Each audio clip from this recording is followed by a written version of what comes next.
Patología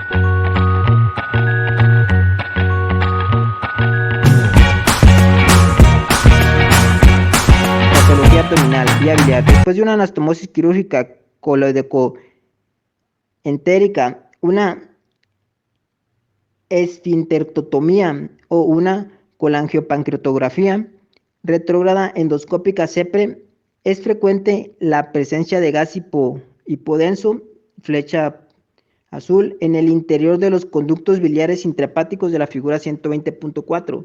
Estas causas de aerobilia deben ser diferenciadas de la formación de gas por bacterias anaerobias dentro de un absceso. La dilatación de la vía biliar intrahepática 128 se llama colestasis, figura 120.5, y puede ser la consecuencia de litiasis biliar, obstrucción maligna del tracto biliar o de un carcinoma pancreático de la ampolla de Vater en la figura 120.5. Existen calcificaciones 174 de la tortuosa arteria esplénica 99, además de metástasis hepática 7. No hay que confundir estas metástasis mal definidas y solo ligeramente hipodensas con los artefactos 3 originados en las costillas adyacentes del hígado 122 y vaso 133. Estos artefactos, por endurecimiento de las, provienen de las burbujas de las abruptas diferencias de atenuación entre la víscera y la costilla 51. Cuando no es posible tratar quirúrgicamente la causa de la colestasis, la colocación de un stent, figura 120.6, puede comprimir la vía biliar obstruida, 128.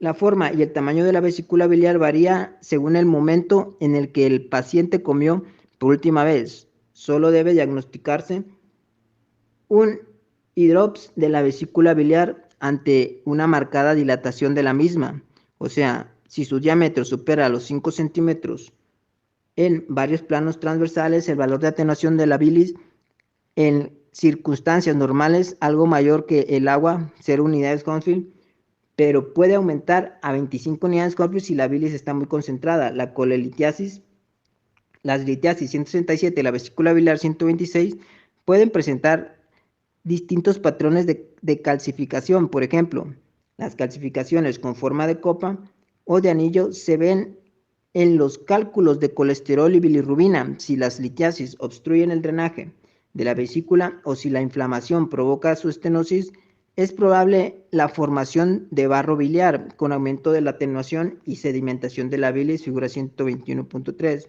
Los cálculos del colédoco se diagnostican con cortes finos de TC porque las litiasis de menor tamaño podrían obviarse con secciones de grosor estándar. Lesiones inflamatorias crónicas. La colelitiasis puede conducir a una inflamación crónica que dé como resultado una vesícula contraída llena de cálculos o bien una colecistitis aguda o un empiema vesicular reconocible por su pared gruesa e irregular, flechas azules apuntando a ambos lados superiormente. Los procesos inflamatorios crónicos provocan el aumento del riesgo de malignización, el desarrollo de una vesícula en porcelana, figura 121.5, con patrón de calcificación en cáscara de huevo, se considera una lesión premaligna. Realce con contraste. Antes de seguir leyendo, intente definir un rasgo característico del vaso mirando la figura 122.1a. El parenquima esplénico normal 133 tiene una atenuación de aproximadamente 45 unidades Hounsfield en las imágenes sin contraste. Dicha atenuación solo será homogénea en una imagen sin contraste o en la fase venosa tardía de un estudio con contraste de la figura 122.1c. La fase arterial precoz en la figura 122.1a se realzará de forma heterogénea y parecerá parcheada o con vetas, patrón representativo de su arquitectura trabecular que no debe interpretarse como patológico. Observe también la distribución desigual del medio de contraste en la vena cava inferior 80 y los dos y metástasis 7 hepáticas en la misma imagen de la figura 122.1a. Se ha fijado en las zonas de atenuación similar a la del agua que representan a citis 8 periesplénica y periepática. Característicamente, la arteria esplénica 99 es tortuosa y elongada, pudiendo observarse en varios cortes consecutivos. En pacientes mayores es frecuente la presencia de placas ateroscleróticas 174 de la figura 122.2. Ocasionalmente en el hilio o en el polo inferior del vaso se encuentra un esplenúnculo homogéneo vaso accesorio, flecha azul apuntando hacia arriba, de la figura 122.3, bien delimitado por la grasa que lo rodea. La diferenciación entre el vaso accesorio y un ganglio linfático patológicamente aumentado puede resultar difícil. Esplenomegalia. Un aumento difuso de tamaño del vaso, figura 123.1, puede tener su origen en distintos procesos de hipertensión portal, la leucemia o el linfoma, la mielofibrosis, la anemia hemotílica o varias enfermedades de depósito. Las variaciones individuales en forma del vaso dificultan la evaluación de su tamaño. Una gran esplenomegalia se reconoce con facilidad, pero para valorar casos límite o para realizar un seguimiento de una esplenomegalia hay que conocer el rango normal de dimensiones esplénicas.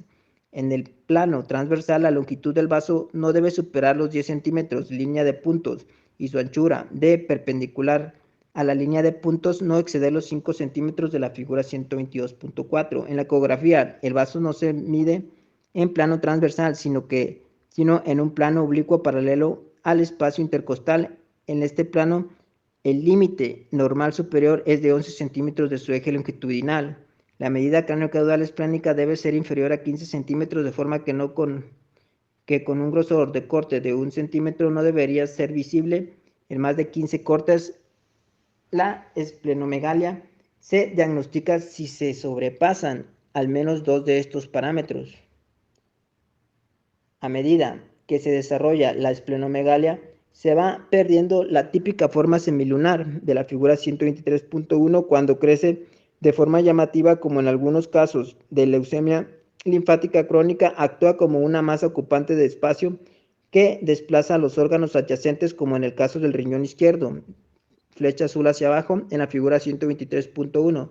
Si el aporte sanguíneo no consigue crecer al mismo ritmo que el vaso, se producirán infartos de la flecha azul apuntando hacia la izquierda. ¿Sí, hacia la izquierda? Sí, no, a la derecha. Visibles como en áreas hipodensas que no se realzan con el medio de contraste de la figura 123.2. Lesiones esplénicas focales. Los quistes esplénicos comparten las mismas características de los quistes hepáticos.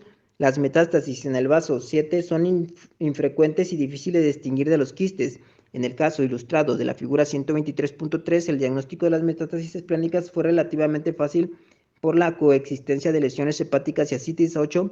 El diagnóstico de linfoma esplénico focal o de candidiasis esplénica debe tenerse en cuenta ante hallazgo de lesiones multifocales con realce heterogéneo. Post contraste, las ascitis 8 pueden acompañar a la candidiasis, como muestra de la figura 123.4. Los linfomas esplénicos suelen caracterizarse por una infiltración difusa, pudiendo parecer normal el vaso. El examen del vaso 133 tras un traumatismo cerrado torácico o abdominal tiene que ser meticuloso.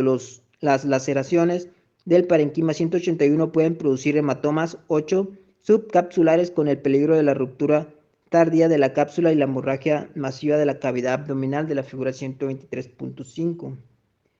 Es posible observar los restos de pequeños hematomas en forma de calcificaciones subcapsulares de la flecha azul apuntando hacia el lado izquierdo. El parenquima o parenquimatosos de la flecha azul apuntando hacia arriba de la figura 123.6. La presencia de septos en el interior de lesiones quísticas esplénicas de la figura 123.7 es altamente sugestiva de equinococosis, y su aspecto es bastante similar al descrito en el hígado, que suele estar también afectado en la mayoría de los casos.